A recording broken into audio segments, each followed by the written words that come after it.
What's up, YouTube? Q from Quinn's Comic Stash coming at you live with my picks from last week. This week, last week was super short. I did not have any books. I literally had to buy 2 copies of all my books just to have some sort of stack to walk away from my LCS. Shout out to my LCS, Doombroski Games and Comics. Thanks for taking care of me every week and week and week. And, you know, week after week, I add stuff onto my pull list, and he always seems to have it, which is the signs of a great shop. So if you're ever in the Winter Haven, Polk County area in Florida, check out Doombroski Games and Comics. Fantastic people over there. Without further ado, let's get to my pulls from the last couple weeks. Starting out, we got Batman 108, first appearance of Miracle Molly. This was my cover of the week. Stanley Lau, aka Art Germ. Not sure where that name comes from. If anybody has any info on that, drop it in the comments. It's a pretty sweet name, but even sweeter cover. I mean, look at that. That is a gorgeous cover. New first appearance of a Batman persona. So we'll see what it does. Everybody's been going crazy over these, so I decided to pick them up. We'll see what they do. Next up from last week, we got, again, bought 2 covers of everything because I only had a few books. So we got X-Men Man-Thing. I have been enjoying the Man-Thing's story going on. This one was tied into the X-Men. Magic is awesome. I love her as a character. Ileana Rasputin is fantastic.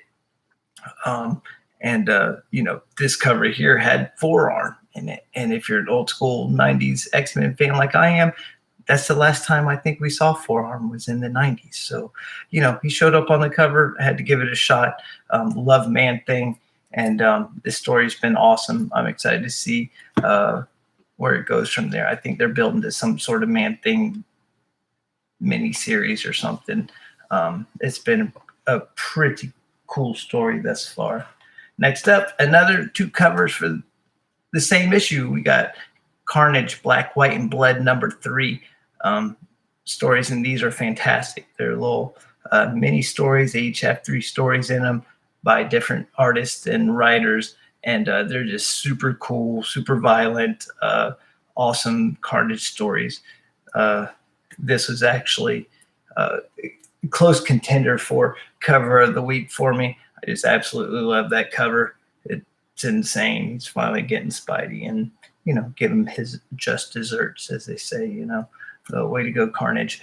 All that stuff's going to be on the rise. Since y'all seen, I'm sure everyone's seen the new Venom preview at this point. Carnage, all his appearances are shooting through the roof at the moment. So go get your first appearances of Carnage while you can. It's probably too late. You probably can't. They're through the roof.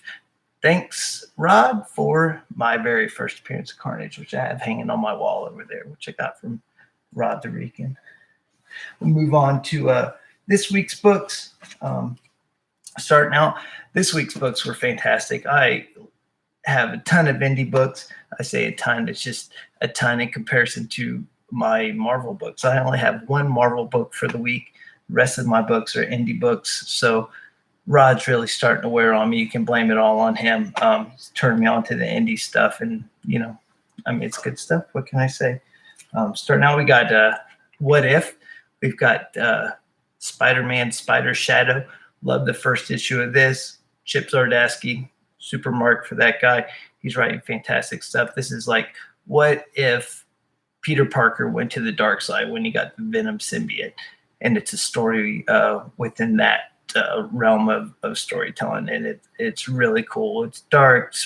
Peter Parker's getting crazy, and it's a really fun story. I'm just happy to see What If coming back. I love that line in Marvel. I think it's fantastic, and always love those stories. Next up, we got Kanto 2. What is it?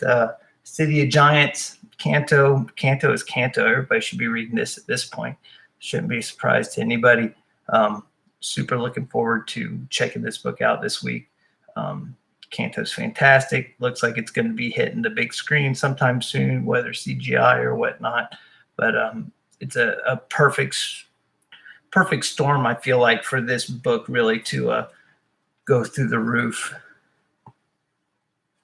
Next, we got Geiger from Jeff Johns and Gary Frank. Man, cannot say enough about this. Anybody that's out there looking for that issue 1 glow-in-the-dark variant, nobody seems to have it. I can't find one.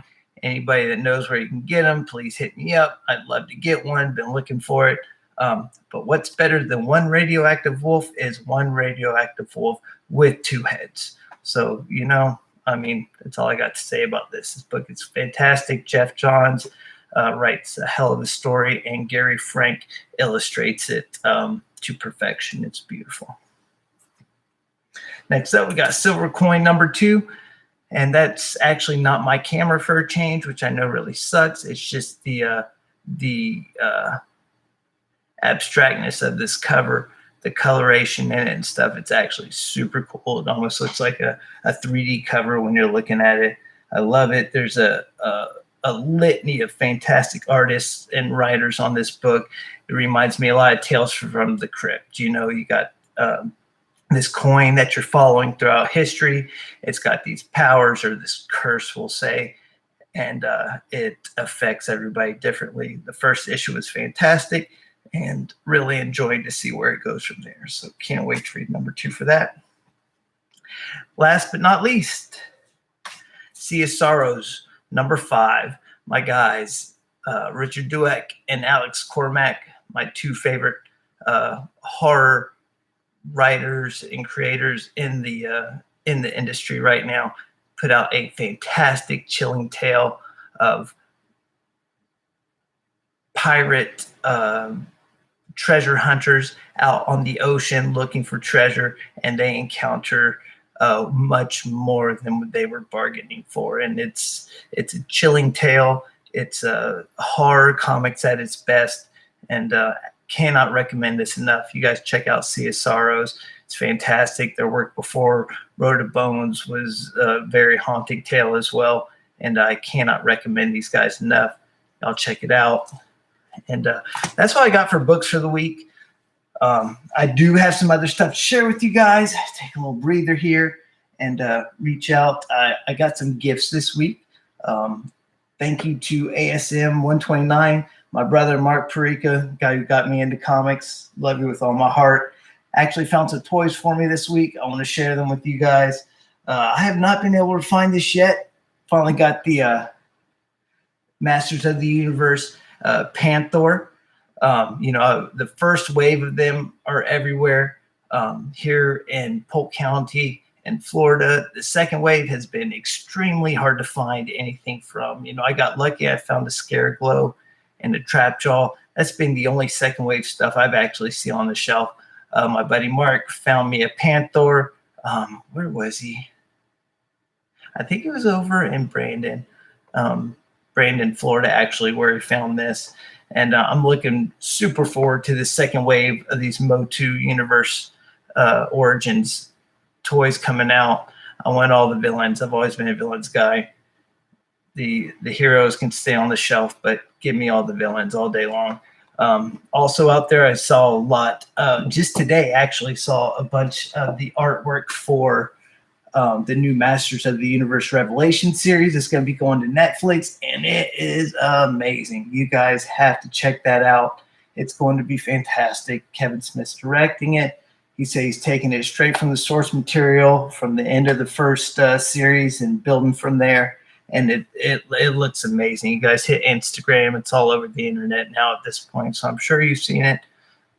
You guys comment down below. Let me know what you think. What did y'all pick up this week? What's y'all's favorite covers? What's your favorite reads of the week? Let's keep the conversation going. Oh, wait, no, I still got more toys to show. I'm sorry. About to cut myself off. Still getting used to this stuff, guys. Again, another gift from ASM 129. Mark, hooking me up. I'm a villains guy. I just think the villains in comics have so much character. It's like the good guys always win. I like the bad guys because they persevere. They, regardless of whether they win or not, they keep pushing forward and trying to complete their goal. There's a certain respect there for that. But you know, characters like Skeletor and Cobra Commander are some of my favorite in comic book history. And you know, Look at that. I mean, that is a fantastic Cobra Commander. This classified series of G.I. Joes are incredible. There's some variants on this. There's a light blue version of this, which would be really cool to have. They got Snake Eyes, Flint, Lady J, Roadblock, I think are the other ones that are out right now. But and there's a Destro. The Destro's fantastic. But, you know, Cobra Commander's my guy. So found that for me. Thank you so much again. And another toy from ASM 129. I obviously don't collect toys myself. They just all are given to me, which I'm extremely thankful for. I'm very blessed to have fantastic friends and loved ones that help me in my ventures. But you guys have to check out these Marvel Legends 3 and 3/4 inch figures that are starting to pop up at Walmart. I think they have them at Target. They're supposed to be across big stores. There's 2 series out right now. These things are incredible. They're Marvel Legends figures, as you can see here, but they have a Kenner banner on them, which is just so old school and awesome, you know. But each character has their own unique artwork on the package. The first wave, there's 2 waves out with a 3rd wave coming out any moment. First wave was like Mysterio, Hulk, Iron Man, Spider-Man, Cap, 2 or 3, Magneto, couple others. Then there was a series 2 that had like Elektra and Daredevil and a bunch of other fantastic characters. Series 3 has Bullseye, and just they're loaded with great characters. Each card is completely unique as far as the artwork. You know, they've got a traditional name headdress on there, but they all have original artwork on them, so they're all unique. And the figures are just fantastic, man. G.I. Joes growing up were my favorite figures to play with. Me and my buddy Herb, we spent ungodly amount of hours playing with G.I. Joes, and we played anything but G.I. Joes with our G.I. Joes. We took our G.I. Joes, we pretended they were Marvel characters, X-Men characters, DC characters. It didn't matter what. We played anything but G.I. Joe with our G.I. Joes. That's just because they were the perfect size. You could do whatever you wanted with them, and it was just they're the best toys ever to play with in the mid to late 80s. It was our jam, you know. But anyways, keep your eyes out for these. They're fantastic toys.